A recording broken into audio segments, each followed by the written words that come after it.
Introduction.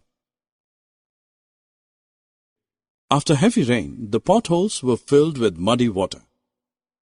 Jack, a 12-year-old inquisitive boy, tried separating the mud from water. Let us see, did he succeed in his project of getting clean water? Jack filled a beaker with muddy water and left it undisturbed for some time. After some time, he was surprised to see the beaker. Let us also look to find the reason for his surprise. The beaker had clear water. Mud, being heavy, had settled down at the bottom of the beaker, while the water formed the upper layer. This process of deposition of mud at the bottom of beaker is called sedimentation, and the layer of mud is called the sediment.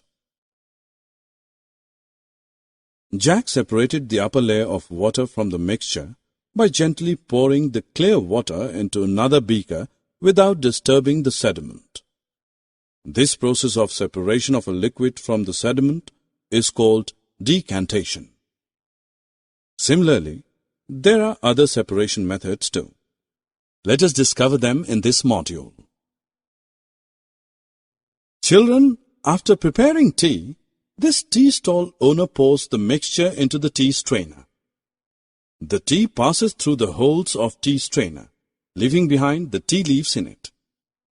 This process of separation is known as filtration.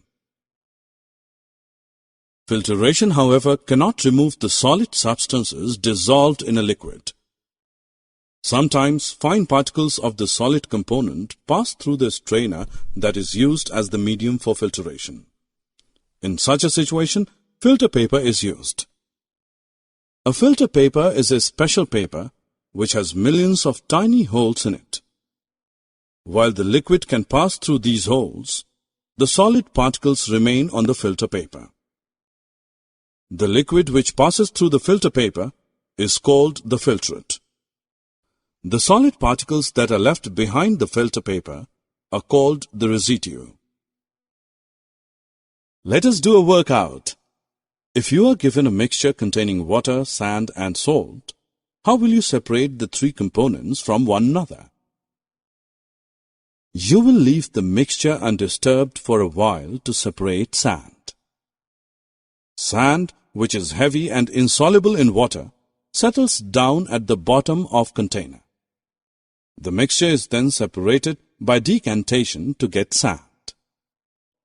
Now, as salt, being soluble, is completely dissolved in water.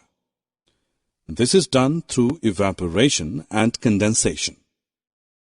Let us look what we mean by these two terms. When we have a mixture of salt in water to separate, we take the solution in a kettle and cover it with a lid. Now gently heat the kettle for some time. Heating transforms water into vapor that escapes from the spout of kettle.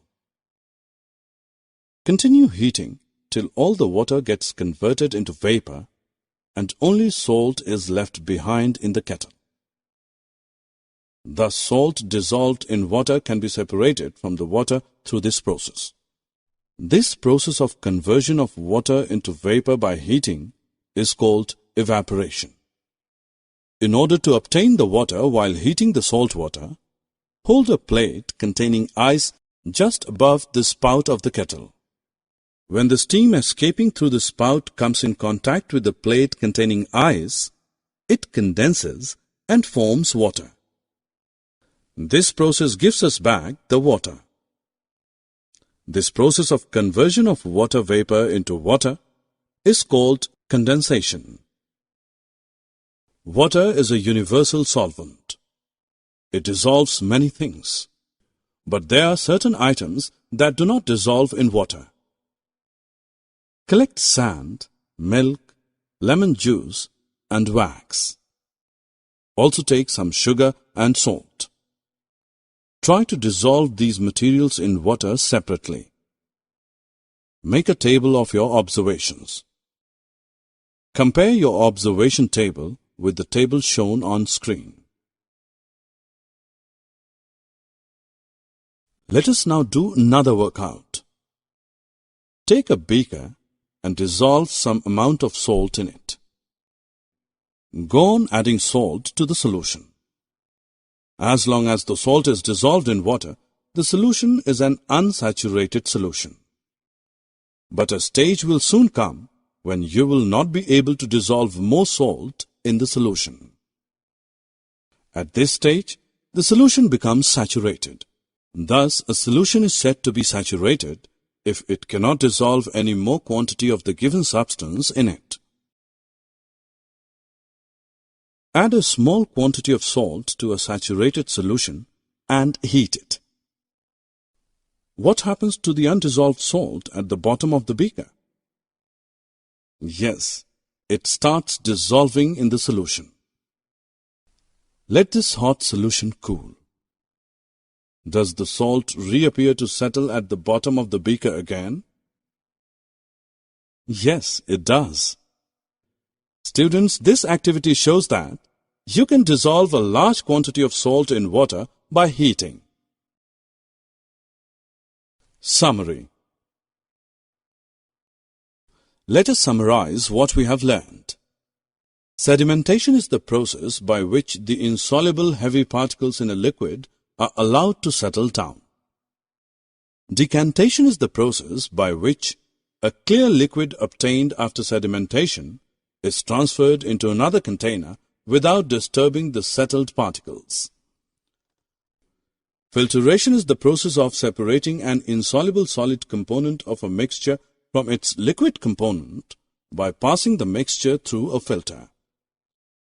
The process of conversion of water into vapor by heating is called evaporation.